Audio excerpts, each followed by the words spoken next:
They say funerals bring families together. But at my grandmother's funeral, I realized mine had only gathered to divide. My name is Sarah Mitchell. I'm 29, a high school English teacher, and, according to my parents, the family disappointment. I grew up surrounded by wealth, but never really belonging to it. My parents, Elaine and Richard, valued appearances above everything. We had a big white house in Buckhead, drove European cars, vacationed in Aspen. But behind all that polish, there was rot. My older brother, Andrew, was the golden boy, business school, charm, groomed to take over the family legacy. And me? I was the quiet one, the sensitive one, the girl who chose books and chalkboards over stock portfolios and social clubs. The only person who ever made me feel seen was my grandmother, Margaret. Margaret Mitchell wasn't just wealthy. She was formidable. Sharp-witted, fiercely independent, and uninterested in the shallow games my parents loved to play. She grew up poor, built a fortune in real estate, and never let anyone forget where she came from. She used to tell me, Sarah, money doesn't change people. It just unmasks them. When the mask slips, you'll know who really loves you. At the time, I thought she was being dramatic. But those words would come back to haunt me. At her funeral, the church was overflowing. My parents stood in the front pew, flawless in their grief, shaking hands, accepting condolences as though they were hosting a gala.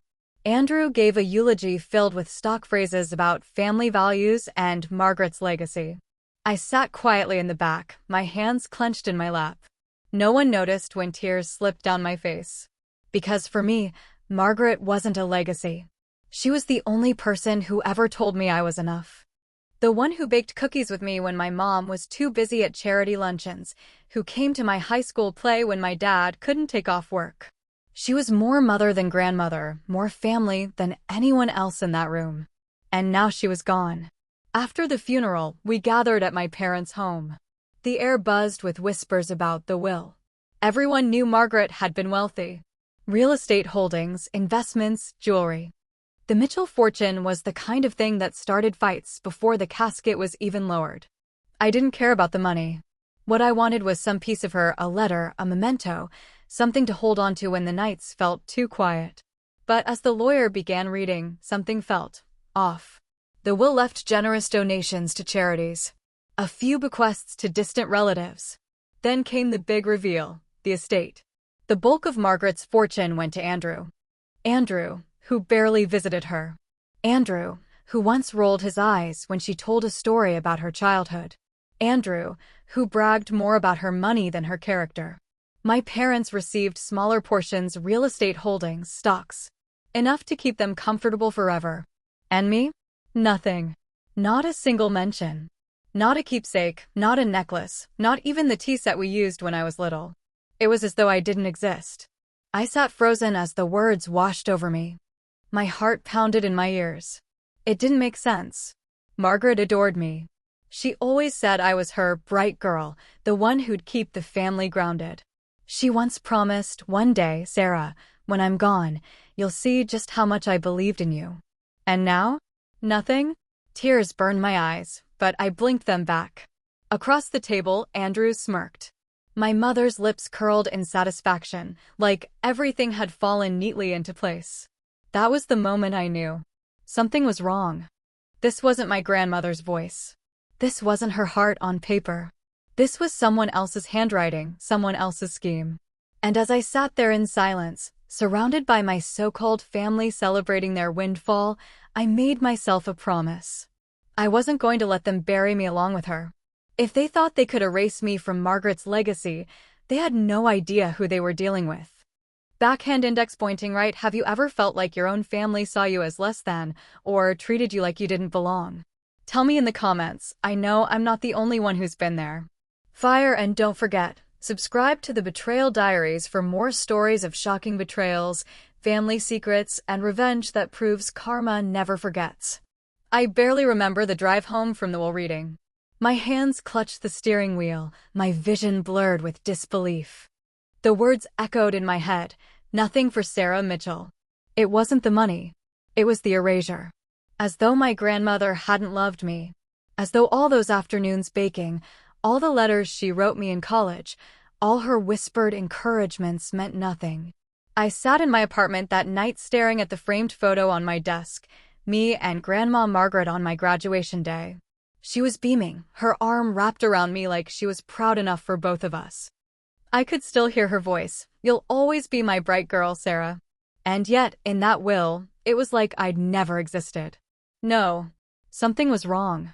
The next morning, I forced myself into teacher mode, standing in front of my class with a smile plastered on my face, but my mind was elsewhere. I couldn't let it go. Margaret was deliberate, meticulous.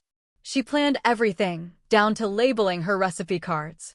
There was no way she'd just forget me. So after school, I drove downtown to her lawyer's office. His name was Charles Whitman, a gray-haired man who had worked with Margaret for decades. He greeted me kindly but looked uneasy when I asked about the will. "Miss Mitchell," he said carefully, "your grandmother's estate was complicated. She made changes late in life. The version read yesterday is the final, binding document. Did she ever leave me anything?" I asked, my voice breaking. He hesitated. Just for a second. But it was enough. There were earlier drafts, he admitted. But families often update their plans. Circumstances change. "Can I see those drafts?" I pressed. "I'm afraid they're confidential. Once a final will is filed, prior versions are void." I thanked him, but as I left, my suspicions hardened. His hesitation, the flicker of guilt in his eyes, it told me everything. There had been a version where I mattered. Someone had made sure that version disappeared. The next breadcrumb came from an unlikely place, Margaret's housekeeper, Maria. I visited her a few days later, bringing flowers. She'd worked for Grandma for nearly 20 years and loved her fiercely. When I mentioned the will, Maria's eyes darkened. "Your grandmother talked about you all the time, Sarah. She said you were the only one she trusted. She showed me papers once, said she was leaving you something important. She even laughed and said, 'Andrew will throw a tantrum when he finds out.'" "Papers?" I asked, my pulse racing. Maria nodded. "A thick envelope. She kept it in her study desk. But after she passed, your parents came the very next day. They locked me out of the room. After that, the envelope was gone." My throat tightened. My parents. Of course. That night, I couldn't sleep. I combed through old emails Margaret had sent me. She often attached little notes, jokes, recipes. But one caught my attention. "If anything ever happens to me, remember the jewelry box I gave you when you turned 21. It's more than just pearls." I stumbled out of bed and pulled the dusty velvet box from my closet. Inside were the pearls she'd given me. But as I ran my fingers along the lining, I felt something unusual, a hidden compartment. I pried it open with shaking hands. Inside was a small brass key and a folded letter. The letter was in Margaret's handwriting. "Sarah, if you are reading this, it means I am gone, and I fear your parents may not honor my wishes. This key belongs to my safe deposit box at Fulton Bank. Everything you need is there. Trust your instincts. They will try to erase you. Don't let them." Tears blurred my vision. She had known. She had prepared for this. The next day, I went to the bank. The clerk led me to a quiet room and handed me a long metal box. My hands trembled as I unlocked it with Margaret's key. Inside were documents neatly bound together. The first was an earlier version of her will. In it, she left Andrew a portion of her estate, but she left me something more important: her lake house property, her personal jewelry, and a third of her financial holdings. She had trusted me with pieces of her life, her memories, her empire. And yet, in the final will my parents presented, I was gone. Erased. I flipped further. More documents, letters addressed to me. Notes about properties she wanted preserved, charities she hoped I'd continue to support. Proof of her intentions. I sat in that bank vault with the papers spread out before me, my hands clutching them like lifelines. It was undeniable. My grandmother had wanted me to inherit. And someone had stolen that from me. By the time I walked out of the bank, my grief had hardened into something else entirely. Anger. My parents and Andrew thought they had won. They thought they could smile smugly across the table while I sat empty-handed. But Margaret had armed me with the truth. And I wasn't about to waste it. Backhand index pointing right, what would you do if you discovered your family had tampered with a will to erase you? Would you confront them immediately or wait to gather more proof? Let me know in the comments. Fire, and don't forget, subscribe to the Betrayal Diaries for more jaw-dropping betrayals, family secrets, and the kind of revenge that makes you cheer by the end. After I left the bank with Margaret's letters and the draft will clutched in my hands, I felt something shift inside me. The grief was still there, raw and sharp. But it was no longer paralyzing. It was fuel. For the first time since her funeral, I felt my grandmother beside me. I could almost hear her voice. "You'll always be my bright girl. Don't let them erase you." And I knew what I had to do. I wasn't going to beg for scraps. I wasn't going to scream or throw accusations they could twist against me. No. I was going to plan, quietly, patiently, and when the moment was right, I'd bring their whole scheme crashing down. The first step was gathering proof. I made copies of everything from the safe deposit box, the earlier will, the letters, the property deeds Margaret wanted me to oversee. I scanned them and saved digital versions on a hard drive I locked away. Next, I visited Charles Whitman, the lawyer. This time, I didn't go as a grieving granddaughter. I went as someone who had cards to play. I laid the draft will on his desk. His eyes widened. "Where did you?" "Doesn't matter," I said firmly. "What matters is this proves my grandmother never intended to cut me out. And I think you know she didn't authorize those changes." His hands trembled slightly as he adjusted his glasses. "Miss Mitchell, altering a will is a serious accusation." "I'm not accusing," I said softly. "I'm telling you what I know. Someone tampered with her wishes. And I'm going to prove it." There was a long pause. Then he leaned forward. "Keep everything you have safe. And be careful. Your parents are not above using their influence." I left his office more certain than ever. Back at school, I played the role of normalcy. To my students, I was just Ms. Mitchell, handing out essays, reading poetry aloud, laughing at their jokes. To my parents, I was the quiet daughter, still licking her wounds, not causing trouble. At family dinners, I smiled politely while Andrew bragged about carrying on Grandma's legacy. My mother beamed at him like he was a king. My father clinked his glass, smug as ever. And I sat there, nodding, playing the part of the forgotten child. If only they knew what I had in my purse, the documents that could unravel their perfect little empire. One evening, I went back to Margaret's house. It was still in probate limbo, technically Andrew's inheritance. But I still had the keys. I wandered through the rooms, each one echoing with her presence. Her study smelled faintly of lavender and old books. I opened her desk drawers, and tucked behind some envelopes, I found more, handwritten notes about Andrew's arrogance, about my mother's manipulation. She saw them clearly. She knew who they were. And she trusted me to set it right. I tucked the notes into my bag, my resolve deepening. The turning point came when my parents announced they were hosting a celebratory dinner, a grand affair to formally recognize Andrew as the heir to Margaret's empire. Of course they were. My mother loved pageantry. My father loved power. Andrew loved the spotlight. And I realized this was it. The stage Margaret's enemies had set for their triumph would become the stage of their downfall. I spent the following weeks preparing. I organized the documents into a timeline, the earlier will, the letters, the property deeds. I highlighted the discrepancies in the signatures between Margaret's authentic drafts and the so-called final version.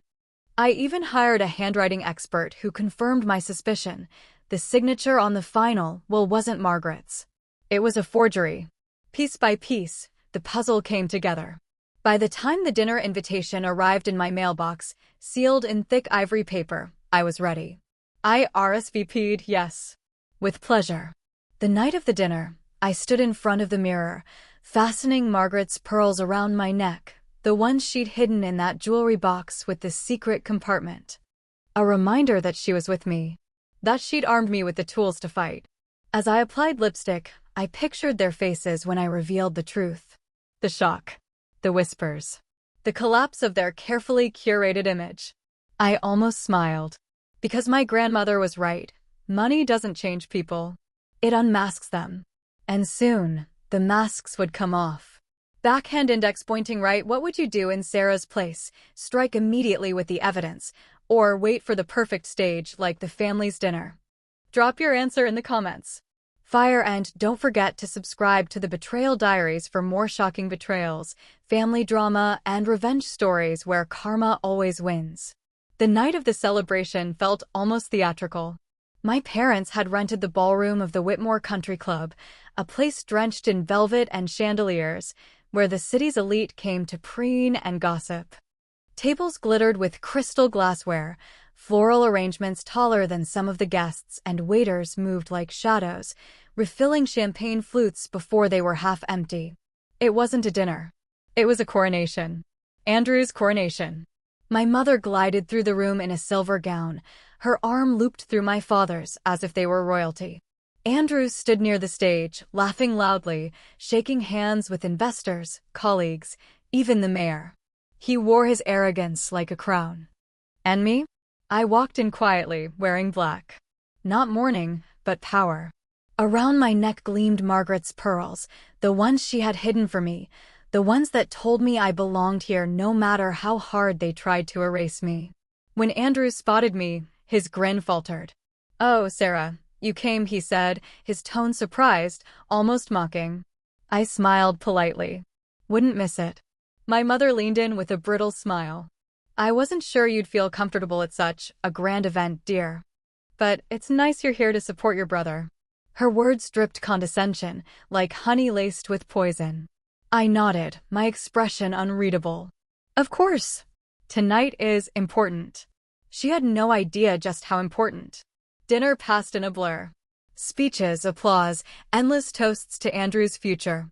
He preened under the attention, soaking in every word like it was his birthright. Finally, my father stood and tapped his glass. "Friends, family, esteemed guests," he began. "Tonight, we honor Andrew Mitchell, the rightful heir to Margaret Mitchell's estate, the man who will carry on her legacy with dignity and strength. My son, your future." The room erupted in applause. Andrew stood, beaming, soaking it all in. My mother dabbed her eyes with a silk handkerchief, pretending to cry. And that was my cue. I rose slowly from my seat. "If I may," I said, my voice carrying across the room. The clapping died down. Dozens of eyes turned toward me. My mother stiffened. My father's jaw tightened. Andrew smirked, clearly expecting me to offer some tearful congratulations. Instead, I walked to the stage, heels clicking against marble, and took the microphone. "Thank you, everyone," I began. My voice was calm, steady. "It's true that Margaret Mitchell left behind a legacy. But what you've been told about that legacy tonight isn't the truth." A murmur rippled through the crowd. My father hissed under his breath, "Sarah, sit down." I ignored him. "My grandmother wasn't just a woman of wealth," I continued. "She was a woman of integrity. And she was meticulous. She made sure her wishes were clear. But those wishes were stolen." Gasps. Confused whispers. I pulled a small folder from my bag, the one containing the draft will, the letters, the handwriting analysis. "This," I said, holding up the first page, "is an earlier will, one my grandmother drafted just months before her passing. In it, she left a portion of her estate to Andrew, yes, but she also left me the lake house, a third of her holdings, and the jewelry I now wear tonight. She trusted me to continue the charities she supported, to preserve the places she loved." I flipped to the next page. And this, the so-called final will, bears a signature my grandmother never wrote. A forgery. The room erupted. People gasped, whispered, craned their necks to see. My mother's face drained of color. My father looked like he'd swallowed poison. Andrew's smirk cracked, his eyes darting wildly.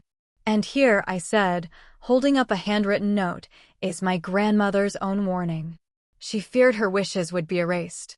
She left me this key, this letter, and the documents you see now. She knew what kind of people she was dealing with." The murmurs turned into outright condemnation. Guests shifted uncomfortably. Someone muttered, "Forgery? Fraud?" Another whispered, "Scandalous." Andrew sputtered, his voice cracking. "This is absurd. She must have faked those herself." I turned, meeting his gaze coldly. Do you really want to test that in court, Andrew? Because I've already had an expert confirm the forgery. Every discrepancy. Every lie. The silence that followed was deafening. Finally, I lowered the microphone. You wanted a celebration tonight. And we have won the truth. My grandmother's legacy won't be rewritten by greed. I placed the folder on the podium, my evidence shining under the chandelier light, and walked off the stage. Behind me, chaos erupted. Reporters scribbled notes. Investors pulled out phones. My parents tried to salvage the moment, but it was too late. The masks had slipped, and everyone saw them for what they really were. Backhand index pointing out, if you had the chance to expose your family's betrayal in front of everyone, would you take it? Or would you keep it private? Let me know in the comments. I'm curious how you'd handle it. Fire, and don't forget, subscribe to the Betrayal Diaries for more shocking betrayals, twisted family secrets, and the kind of revenge that hits exactly where it hurts. The night of the dinner ended in chaos. When I walked out of that glittering ballroom, I left behind a storm. My parents, red-faced and sputtering, trying to explain away forged documents. Andrew, shouting that I was lying, that I was jealous, that I made the whole thing up. Guests whispering, phones buzzing, reputations collapsing in real time. But the real fallout came after. The next morning, the story was everywhere. Mitchell inheritance dispute. Forgery allegations surround prominent family. Headlines splashed across local news. Reporters camped outside my parents' house, cameras flashing as they tried to sneak out to their cars. For people who lived for appearances, this was their worst nightmare. Andrew's colleagues began pulling away. Invitations to networking events stopped coming. My father's business partners called emergency meetings. No one wanted their name tied to scandal. My mother's charity board quietly asked her to step down. The empire they had polished for years was crumbling, not with a bang, but with 1,000 cracks of shame. Legally, things moved fast. My lawyer filed a petition to contest the will, armed with Margaret's drafts, the bank records, and the handwriting expert's report. The judge didn't need much convincing. The so-called final will was deemed invalid. Fraudulent. My parents tried to claim ignorance, but the evidence pointed straight to them. The timing of their visits to Margaret's study. The sudden disappearance of her documents. The smug satisfaction they wore at the will reading. Andrew, for all his bluster, couldn't escape either. He'd known enough to benefit, and ignorance wasn't a shield. The judge reinstated Margaret's earlier will, the one where I was named clearly, lovingly, intentionally. I inherited the lake house, the jewelry, and a third of her holdings. The charities she cared about were preserved. The legacy she built was protected. And my family? They walked away with far less than they expected. The best part? They couldn't touch me anymore. For years, they dismissed me as the forgotten daughter, the soft one, the disappointment. They thought they could erase me, rewrite history without consequence. Instead, they exposed themselves. I didn't even have to scream or fight. All I had to do was shine the light of truth. The first time I drove up to the lake house, I cried. It looked just as I remembered from childhood, the porch swing, the tall pines, the water glistening at sunset. Inside, Margaret's scent lingered faintly in the old cedar walls. Her books lined the shelves, her teacups still sat neatly in the cabinet. I sat on the porch with her pearls around my neck, the documents in my lap, and whispered, "I did it, Grandma." They tried to erase me, but I didn't let them. The breeze stirred, and for a moment, I swear I felt her hand on mine. In the months that followed, I made choices that honored her. I donated to the causes she cared about. I restored the lake house, but kept her favorite details intact. I wore her pearls to my first charity gala, not one of my mother's plastic pageants, but one that actually raised money for families in need. I built something real from the ashes of their greed. And the sweetest revenge wasn't watching my parents stumble through court or Andrew sulk in obscurity. It was knowing that the legacy they tried to steal was thriving with me. People sometimes ask me, "Sarah, don't you regret going public? Don't you wish you'd kept it private?" No, because silence would have let them win. Silence would have allowed their version of the story to stand. Exposing them wasn't just revenge. It was justice. And every time I sit on the porch at sunset, sipping tea from Margaret's cup. I know I kept my promise. They tried to erase me. But in the end, they erased themselves. Backhand index pointing right, what do you think? Was Sarah's revenge too harsh, or exactly what her family deserved? Tell me in the comments, I'll be reading. Fire, and don't forget, subscribe to the Betrayal Diaries for more shocking betrayals, family scandals, and revenge stories where the truth always wins. Speed Balloon, and if you've ever felt like the outsider in your own family, share your story below. You're not alone, and who knows, maybe your story will be the next one we tell.